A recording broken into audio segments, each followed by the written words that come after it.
ગુજરાતની 26માંથી કોંગ્રેસ 24 અને આમ આદમી પાર્ટી 2 બેઠકો પર કિસ્મત અજમાવશે।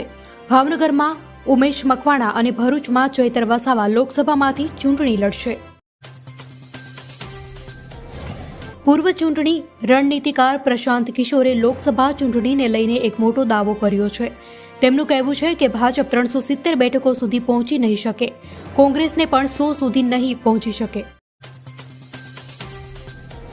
આજે પાર્ટી અધ્યક્ષ જેપી નડ્ડાની આગેવાનીમાં ભાજપ મુખ્યાલયમાં પાર્ટીની મુખ્ય ચૂંટણી સમિતિની બેઠક મળી। સૂત્રોનો દાવો છે કે માર્ચની મધ્યમાં એટલે કે 13 માર્ચની આસપાસ લોકસભા ચૂંટણી જાહેર થઈ શકે છે।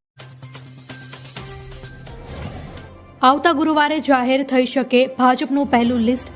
ભાજપ પોતાની પ્રથમ યાદીમાં 100 જેટલા ઉમેદવારોના નામ જાહેર કરે તેવી શક્યતા, અને કોંગ્રેસ હજુ પોતપોતાના ઉમેદવારો જાહેર કર્યા નથી। દેવભૂમિ દ્વારકાને બેટ દ્વારકા ખાતે જોડતા સિગ્નેચર બ્રિજનું આગામી તારીખ 25 મેના રોજ લોકાર્પણ કરવામાં આવશે। ત્યારે દેવભૂમિ દ્વારકા જિલ્લા વહીવટીતંત્ર દ્વારા બ્રિજની કામગીરીને આખરી ઓપ આપવા માટેની તડામાર તૈયારીઓ કરવામાં આવી રહી છે। સુરતમાં વધુ એક રત્ન કલાકાર હની ટ્રેપનો શિકાર બન્યો છે। ફેસબુકમાં મિત્રતા કેળવી મહિલા અને તેના પતિએ હની ટ્રેપનો કારસો રચ્યો હતો।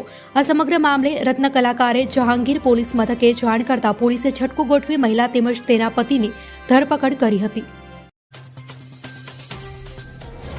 અનંત અંબાણી અને રાધિકા મર્ચન્ટના પ્રી વેડિંગ ફંક્શન માટે તમામ મહેમાનો 1 માર્ચના રોજ સવારે 8 થી 1 વાગ્યાની વચ્ચે મુંબઈ અથવા દિલ્હીથી ચાર્ટર ફ્લાઇટમાં જામનગર જશે। ધાનજ જાસપુર રોડ પર એક્ટિવા ચાલકને નડ્યો અકસ્માત। એક્ટિવા ડમ્પરના આગળના ટાયરમાં ઘૂસી જતા ધાનજ ગામના યુવાનનું મોત થયું। એક વ્યક્તિ ઘાયલ થયો, જોકે ડમ્પર ચાલક ફરાર। અમદાવાદ જિલ્લાના મણિપુર ગામ નજીક આવેલા જલદીપ હોલિડે હોમ્સમાં અમદાવાદ ગ્રામ્ય એલસીબીએ બાતમીના આધારે દરોડામાં મોટા પ્રમાણમાં વિદેશી દારૂ સહિત આરોપીઓની ધરપકડ કરી છે। પીએમ મોદી આજથી 2 દિવસના ગુજરાત પ્રવાસે। આજે સૌરાષ્ટ્રને આપશે કરોડોના વિકાસ કાર્યોની ભેટ। પીએમ બેટ દ્વારકા મંદિરમાં દર્શન અને પૂજા વિધિ કરશે।